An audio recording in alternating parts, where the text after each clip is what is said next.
Okay, so yesterday in class and at home, you had a little assignment to do. And if you would have been in class yesterday, I would have given you these two pieces of paper put together and told you that this was a game board, and it's just blank and it just has empty squares on it, okay?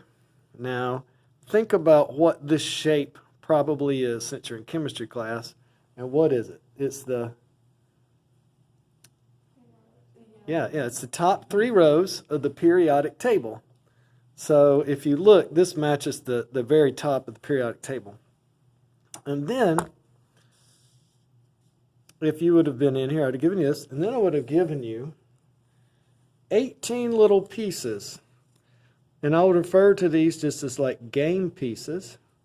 I would have given you 18 little pieces to go on here. And if you noticed, there were 18 blank squares. And if you look at the periodic table, you'll see that when you get to right here, this one's number 18. So most students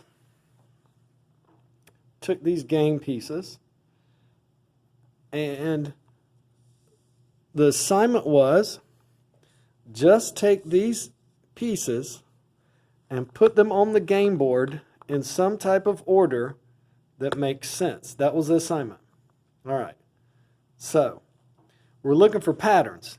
Well, what most students did was they said, okay, this one's got one dot on it. I'm going to call that number 1. This one's got 2 dots on it. I'm going to call that number 2. And then they started this one's got 3 dots on it. I'm going to call it number 3. Then they just started adding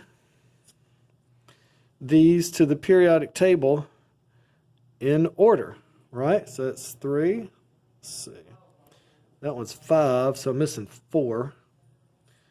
Missing 4 somewhere. 1, 2, 3, 4, 5. Oh, here's 4. All right. 1, 2, 3, 4, 5. And then 6.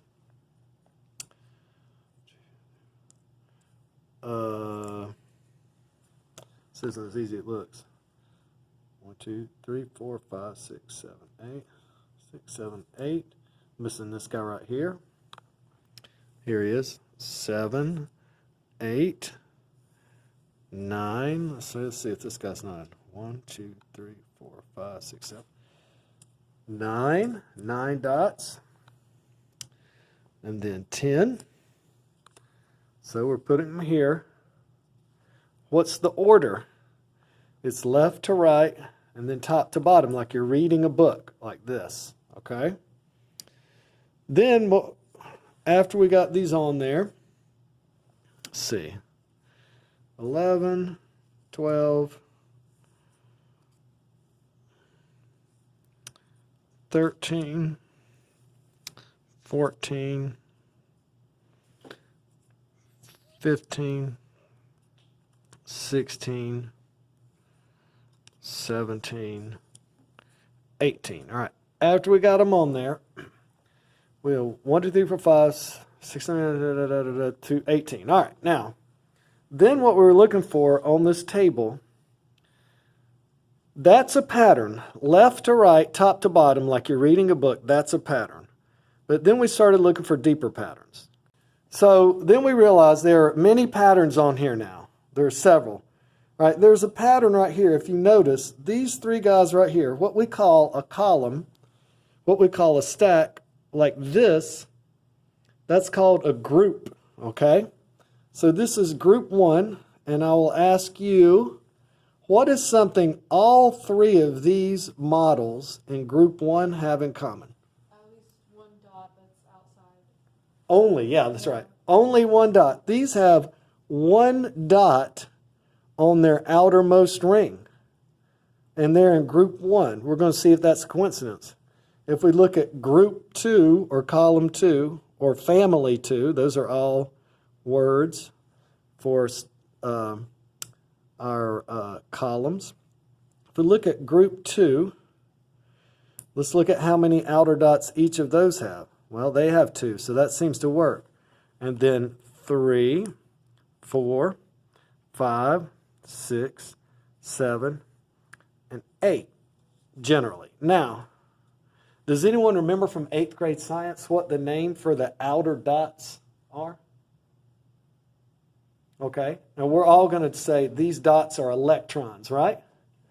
And what do these shapes represent? What models are these shapes from 8th grade science? These are Bohr models, that's right. So this isn't really just a game, it's a bunch of Bohr models. And this is the periodic table. All right, so the outer dots are called valence electrons. So 1, 2, 3, 4, 5, 6, 7, 8 valence electrons for these, okay? And now let's look at the pattern that goes sideways like this. Sideways, this is called a row, okay? And a better name for these is a period. So period 1, period 2, or period 3. That's what we call these horizontal rows. Let's take a look at period 2. What is something that all 8 of these models in period 2 have in common? What do you think of that? All right. As they go across, they increase by 1 every time. That's true. But what's something all of them have in period 2? They all have 2 what? 2 rings, yes.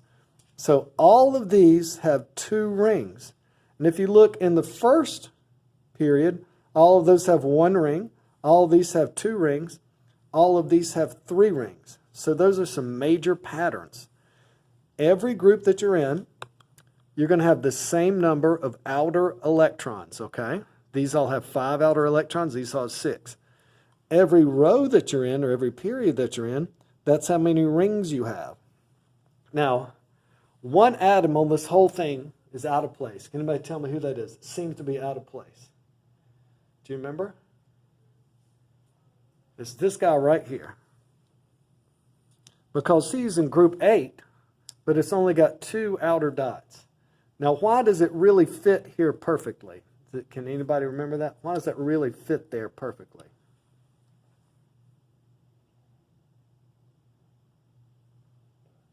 All right. Let me ask you a question. Can I put any more dots on the inside circle? No. 2 is the maximum number of dots you can see here every time. So that one's full, right? And if you look, the maximum number of dots here is 8.